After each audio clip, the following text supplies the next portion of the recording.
देखो आप, ये एक्सप्रेस से कुछ इस तरह गाड़ियाँ गुजरेंगी।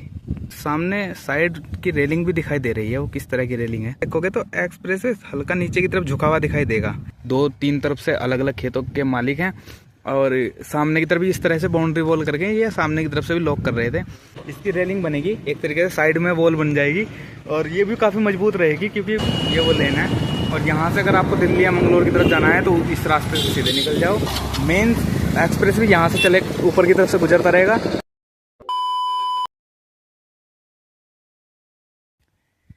भाई बहुत देखा एक्सप्रेस वे हमने बनता हुआ इस चैनल पर, और आज देखते हैं बना हुआ एक्सप्रेस वे। तो हम यहाँ से बाइक से चल रहे हैं और सीधे जाएंगे सालियर तक। और इसमें भी मैं आपको दिखा दूँ, ये वो सड़क थी जो गांव में से सड़क जाती हुई और इस पुल के ऊपर से गुजरते हुए अब जो है रुड़की से कनेक्ट हो रही है। तो इस पर अब पुल पर इतना काम हो गया है कि जो गाटर बोलते हैं ये इन पर रख दिए, इसके ऊपर लेंटर डलेगा और तब इसका काम पूरा होगा। बीच में एक पिलर दिया है इसमें। यहाँ से मिट्टी की खुदाई बहुत ज़्यादा की गई थी, बहुत ऊंचाई थी इन खेतों की। देखो आप, ये एक्सप्रेस से कुछ इस तरह गाड़ियाँ गुजरेंगी। यहाँ से हमें नीचे उतरना होगा ना। अभी इन्होंने गांव वालों के लिए टेम्परेरी रास्ता ये बना रखा है, तो सड़क ही थी ये। इस सड़क को भी यहाँ से कनेक्ट, आगे सीधा कनेक्ट थी ये सड़क, लेकिन यहाँ से इसमें ब्रेक आ गया। अब यहाँ तो कोई पुल नहीं बनना, पुल तो एक वही बनेगा, लेकिन इस सड़क से एक टेम्परेरी रास्ता यहाँ से दिया है और वहाँ से गांव वाले उधर की साइड से ऊपर चढ़ जाते हैं।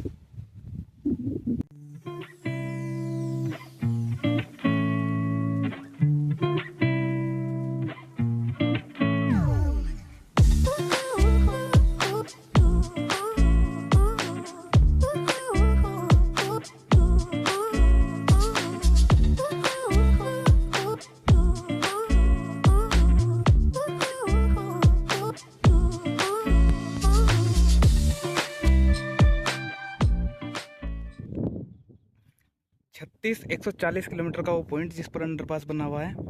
और ये अंडरपास की वीडियो भी हमने बहुत ज़्यादा इस चैनल पर देखी है, बार बार शॉर्ट्स में भी यही अंडरपास देखने को मिल रहा था। और ये 36 140 का मतलब सहारनपुर के हलगोया से जहाँ से ये एक्सप्रेस चला है वहाँ से 36 किलोमीटर 140 मीटर आ चुके हैं। और इधर की तरफ ये हरिद्वार जा रहा है और सहारनपुर से इस तरफ से सहारनपुर से आ रहा है।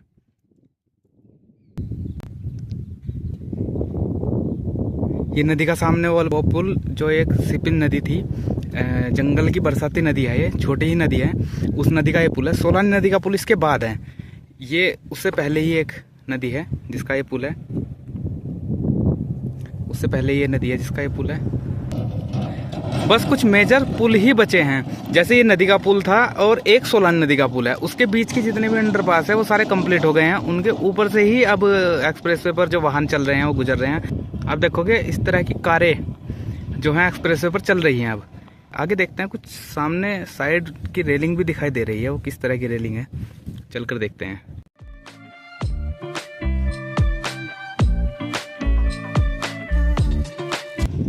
इस पुल को भी ऐसे ही बनाया हुआ है, 3 लेन पे जिस पे हम चल रहे हैं 3 लेन ये हैं और 3 लेन एकदम बराबर में है। बीच में थोड़ा गैप है, 2 पुल एक साथ बने हुए हैं, बराबर बराबर में जगह है पुल के बीच में।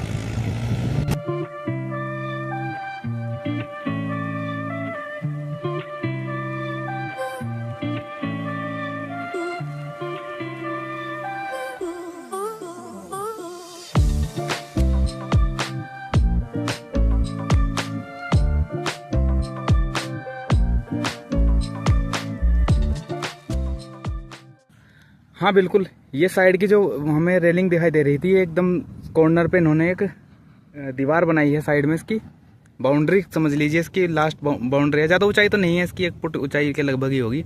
और ये 6 लेन एक्सप्रेस वे है, 3 लेन इस तरफ और 3 लेन इस तरफ है, बीच में डिवाइडर रहने वाला है। और साइड में इस तरह से बाउंड्रीज बनेंगी जो काफ़ी ऊंचाई तक होगी। और साइड में थोड़ा सर्विस लेन के लिए जगह है, ऐसा नहीं है कि सर्विस लेन के लिए कोई जगह नहीं है। इतना एरिया इनका अभी एक्सप्रेसवे का ही बचा हुआ है। और उसके बराबर में साइड वॉल, यहाँ तक एक्सप्रेसवे का जो एक दायरा है वो यहाँ से अंदर अंदर सिमट जाएगा। 6 लेन एक्सप्रेसवे इसके बीच में रहने वाला है, 3 लेन ये और 3 लेन ये।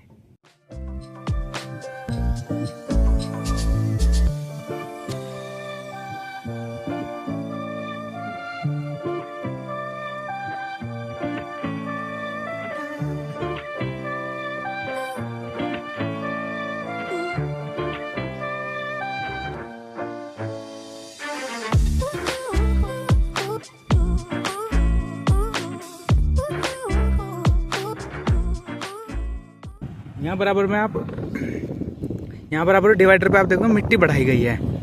अब मिट्टी से बीच में डिवाइडर को ऊंचा किया जा रहा है। और इसके अलावा अगर थोड़ा सा कैमरे में समझ में आ रहा होगा तो आप देखोगे कि एक्सप्रेसवे में इतने ज़्यादा उतार और चढ़ाव नहीं होते और ना ही एकदम से कोई मोड़ होता एक्सप्रेसवे में। तो लेकिन आप उसके बावजूद सामने देखोगे तो एक्सप्रेसवे हल्का नीचे की तरफ झुका हुआ दिखाई देगा। ये इसकी वजह है, ये हाई टेंशन लाइन, ये जो हाई टेंशन लाइन यहाँ से गुजर रही थी, इस पर बड़े पोल लगाने की बजाय ये पोल हटाकर एक बड़ा पोल लगाना पड़ता ताकि लाइन को ऊंचा उठाने के लिए। तो वो ना करके एक्सप्रेसवे को ही का भराव थोड़ा कम कर दिया गया है और ऊंचाई थोड़ी यहाँ कम कर दी गई है, जिससे कि सड़क में और हाई टेंशन लाइन में गैप आ गया है उतना जितना इनको ज़रूरत थी उतने गैप की। तो यहाँ से एक्सप्रेसवे थोड़ा नीचा दिखाई देगा। चलिए आगे चलते हैं।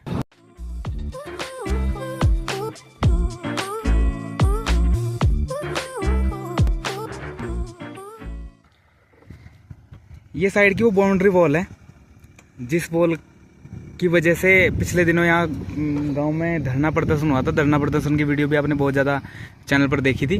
तो ये वही बाउंड्री वॉल है। इस तरह से बाउंड्री वॉल करते जा रहे हैं। तो कुछ खेत ऐसे थे जिनके पास रास्ता नहीं था, ना तो इस साइड दूसरे का खेत आ गया, पीछे दूसरे साइड का खेत आ गया और इस साइड भी खेत आ गया। उनसे पहले से रास्ता जो था, जो इन पर रास्ता मिल रहा था, वो चकमार्ग एक्सप्रेसवे की जद में आ गया है, एक्सप्रेसवे के अंदर आ गया है और वो क्लोज हो गया। अब इस खेत को बिल्कुल ब्लॉकेज मिल गई है चारों तरफ से।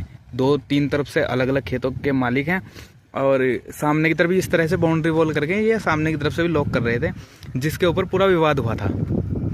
अब इसका काम यहाँ तक हो गया था, तब से ये काम जो जैसा का तैसा रुका हुआ है। कुछ सामान इनका यहाँ पड़ा हुआ है, कुछ पोल्स वहाँ लगे हुए हैं। अब देखो खाली पोल्स लगे हुए हैं बस, और कुछ नहीं हुआ। ये बीच का जो बैरियर थे ये नहीं पड़े उसमें, और आगे भी ऐसा ही कुछ देखने को है कि पोल्स खड़े हैं और बैरियर नहीं है। तो ये बैरिकेटिंग उसी टाइम से रुकी हुई है और प्रस्तावित यही है कि ये बैरिकेटिंग नहीं होगी।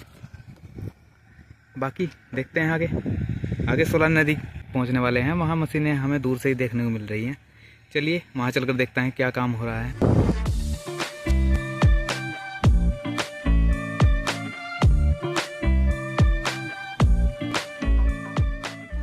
यहाँ से सोलानी नदी का ब्रिज शुरू हो जाएगा।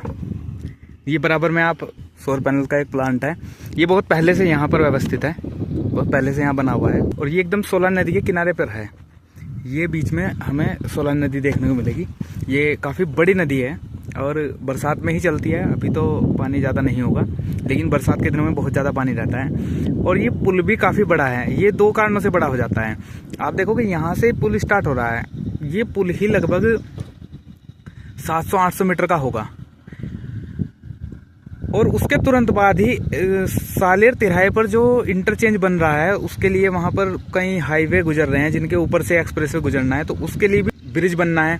तो वो ब्रिज भी इसी में कनेक्ट हो रहा है और ये यहाँ से शुरू होने के बाद ये ब्रिज सालेर तिराहे को इंटरचेंज को पूरा कंप्लीट करने के बाद ही ख़त्म होगा। तो ये काफ़ी लंबा ब्रिज हो गया है, जिसकी वजह से इस पर काम भी बहुत दिनों से चल रहा है। बहुत दिन अभी चलेगा, अभी बहुत ज़्यादा काम हुआ भी नहीं है।